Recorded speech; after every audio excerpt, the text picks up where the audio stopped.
Hi, this is Kara with DoMyOwn.com. When it comes to weeds around trees, shrubs, and in ornamental beds, they will be treated differently than you would in a lawn.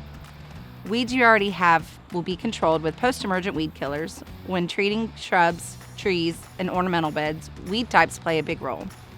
In the case of any grassy weeds you may have, goosegrass, crabgrass, or quackgrass, you can usually control with an over-the-top broadcast spray in flower beds with no worry of harm coming to them. You might need to use a surfactant with these products. Be sure to check the product label for your specific plant to be sure it's safe and specific application instructions.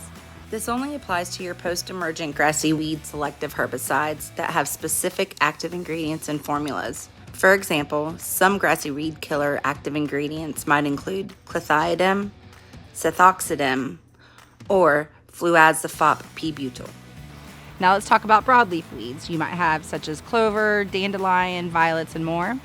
Since broadleaf weeds are so similar in nature to most plants found in your bedding areas, you would not be able to spray them with an over-the-top weed killer without harming both. In this case, you have two options. You can hand pull the weeds or treat them with a non-selective weed control product. To apply weed killer around trees and shrubs, carefully target only the weeds by using a shield or piece of cardboard to protect the base of the tree and foliage. Spray directly onto the weeds to avoid contact with the plant's trunk and leaves by using a precise spray pattern. You can also use a product with a paintbrush. Always follow the instructions on the product label regarding application rates and safety precautions. According to most herbicide product labels, you shouldn't apply it to the root systems of trees and shrubs, also known as the drip line of any trees and shrubs that you might have. Now that we've discussed post-emergent weed killers, we recommend using a pre-emergent. That is the most effective way to stop the weeds, especially in flower bed areas where weed killer might be limited. If you have a landscape fabric or mulch, it's fine to treat above it. Some of our customers treat under it too, as soil and plants will find a way to take root above where the chemical or physical barrier was applied. So that's it for some of the basic of weed control around trees and shrubs and ornamentals.